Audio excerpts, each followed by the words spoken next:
Hey guys, welcome to another FSF PopCast 5 at 5. Now today, we're going to talk about a topic that's only been mentioned in a few live shows here and there, and that's my absolute dislike of Tom Cruise. I think he's a horrible actor. I know a lot of people love him, and there's a reason why his movies are so popular. And, they're like, oh, well, he does his own stunts, and he does these, and I'm not trying to discredit him for that. I applaud the man for doing his own stunts and all those other things. I've just never been a big fan. So, anyway, I thought today what we would do is, instead of wishing that he could be wiped from cinematic history, which would be a plus, I thought what we would do is talk about 5 different roles that I would like to see rebooted and not have Tom Cruise in them. Some of these clearly you're going to agree with, and some of these clearly you won't agree with. And that's the whole fun of talking about how we would reboot things. So let's get right into it.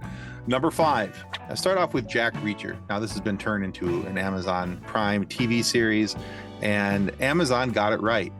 So Jack Reacher was not supposed to be a 5'8" brunette guy.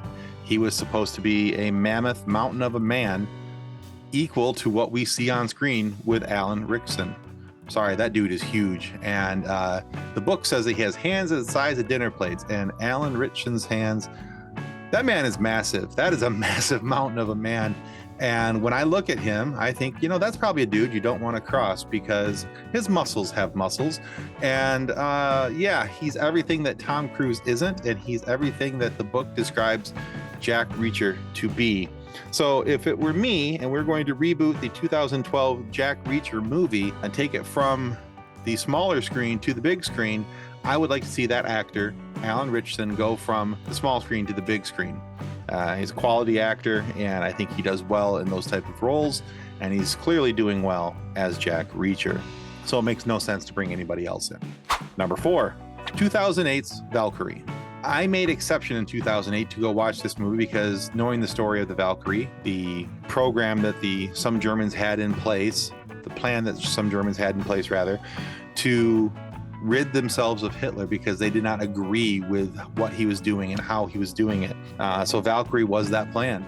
And so I was like, well, it's got Tom Cruise in it, but let's go watch it. We'll see what it's like. I was utterly disappointed in the movie. I found, and it probably has a lot to do with my extreme dislike of Tom Cruise, but I was picking apart everything in the movie.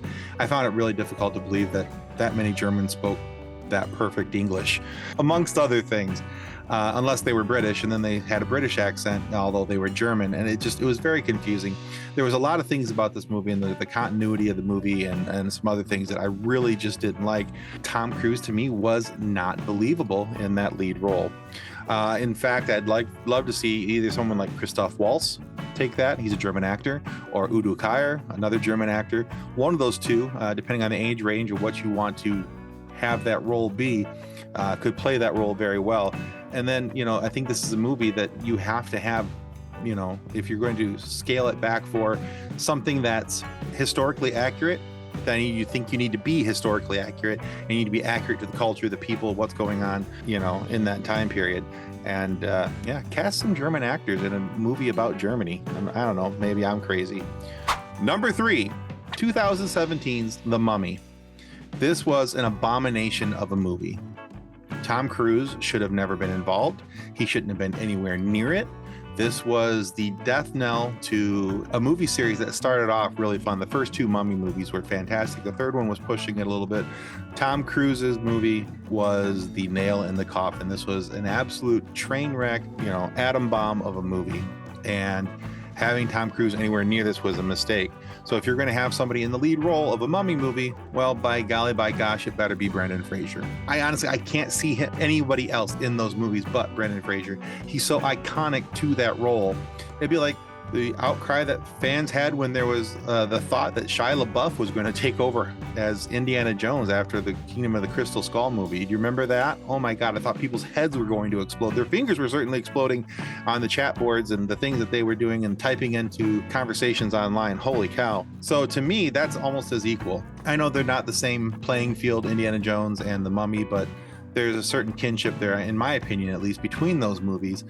And the way that they're done, the style, the pacing, the flow of the movies. So yeah, if you're gonna have a Mummy movie, has to have Brendan Fraser. Number 2, 2000's The Minority Report. And this is kind of where I was already on the fence of not liking Tom Cruise, but I went and watched this movie because, science fiction, and it looked kind of cool. And it does have a lot of cool ideas in it, and it's got some cool science fiction tropes in it that I think are played out really well. It's at this point I was already fading any appreciation I had with Tom Cruise, because in my mind he always plays the same. This is probably one of the crux of the issues, is that he plays the same cheesy character in almost every movie. It's the same overactions and things like that. Anyway, that's a whole nother complaint for a whole nother time. But there's an actor that I think could play that role really well, and we've seen him take the lead in the Venom movies. We've seen him in his breakout role in Inception, and he was in Christopher Nolan's Batman movie as well, and that's Tom Hardy. I think Tom Hardy is an amazing actor, and I think he has such an amazing range of what he can do and the style that he can give you, that him being in this movie with a updated reboot and with some things and some new envisions on some of the technology that we saw in the Minority Report, because I think there was a lot of give credit where credit is due. There was a lot of cool things about Minority Report and the way that they were looking into the future and, with science fiction and all that. So I thought that was kind of cool, but I'd love to see a different actor in that role, and I think Tom Hardy could do it. All right, number 1, The Big Enchilada.